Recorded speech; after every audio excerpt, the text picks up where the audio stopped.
Бүгүн жогорку кеңештеги мекенчил депутаттык тобу Айыл чарба министрлигине караштуу жайыт, асыл тукум мал чарба, суу чарба жана мелиорация департаментинин ишмердүүлүгү жана 2023 жылга карата иш планы менен таанышты. Жыйында депутат Ырысбек Атажанов Лейлектин Маргун айылындагы 1692 гектар жайыт жерге жеке компания ферула чөбүн өстүрүп жатканын айтып, бул жайыт мыйзамына каршы келгендиктен жеринен текшерүүгө чакырды. Анткени жер кодексиндеги жайыт жөнүндөгү мыйзамда жайыт жерлерди ижарага берүү жердин кыртышын бузууга тыюу салынат. Буга улай эл өкүлү быйыл дыйкандарга суу тартыштыгы жаралбайбы деген суроо узатты. Быйылкы жылы суу тартыштык болбойбу биз дыйкандарга? Быйыл цикл жанагы кургакчы жыл эмес да. Быйыл болбойт, бирок бүт жерде 100% болбойт деп айта албайбыз. Анткени мисалы мына Лелек районунда бизде насос станция бар, жанагы АКНС деген. Аякта трубалар бар. Чирип кеткен. Ошонун биз 4 жылдын ичинде бүт алмаштырып чыгайлы деп атабыз.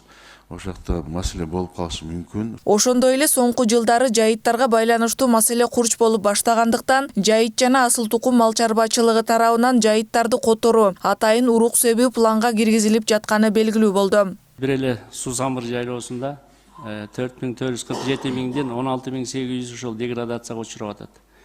Анан бүгүнкү күндө сиз айткан жалпы Кыргызстан боюнча жакынкы жайыттардан мониторинг жүргүзүп аныктоо боюнча 240.463 гектарды биз аныктадык бүгүнкү күнгө.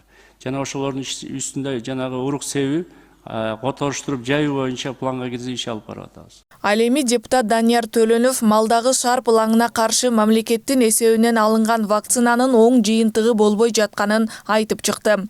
Яшырдын тибини, ошо типтер болот экен. Ошого таасири жок. Бүгүнкү күндө сиз алып келген. Себеби эмне үчүн? Биринчиден биз аны аныкташыбыз керек. Яшырдын түрүнө. Ошо малыбызга барып, ошону сайып, onu көрүш керек. Эгерде ошол вакцинацияңар таасир этсе, анан биз алышыбыз керек.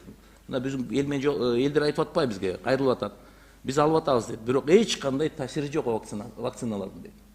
Ал эмне? Бул лаборатория иштешиңер керек. Аны алдын ала изилдеп, кайсы иммунитет ошого таасир этеби же таасир этпейби? Анан гана биз алышыбыз керек. Россия Федерациясынан алабыз. Тендер менен жылдын аягында келди. Канча акча бөлүндү? Яшурга. Яшурга Бюджеттен. Яшурга эле 91 миллион.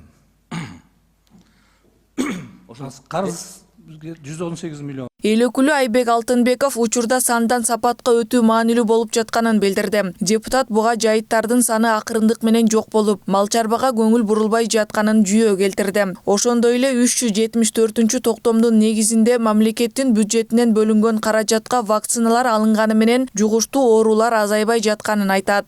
Ушу биздин келечек муундарыбызга таза эт жесин, таза сүт ичсин деген эле ойду айтып атам мен. Мен болгон жок, иш болгон жок дегенге сиз туура кабыл алыңыз.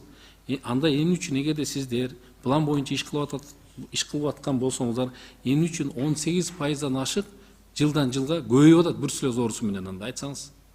Эмне үчүн көбөйүп атат? Анда азайыш керек эле эгерде пландуу туура текшерген алып барып аткан болсоңуздарчы.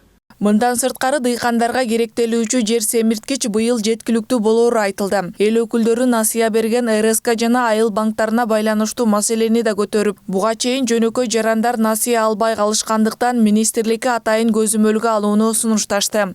Акылай Маратова, Бекназар Аркбаев, Нью ТВ.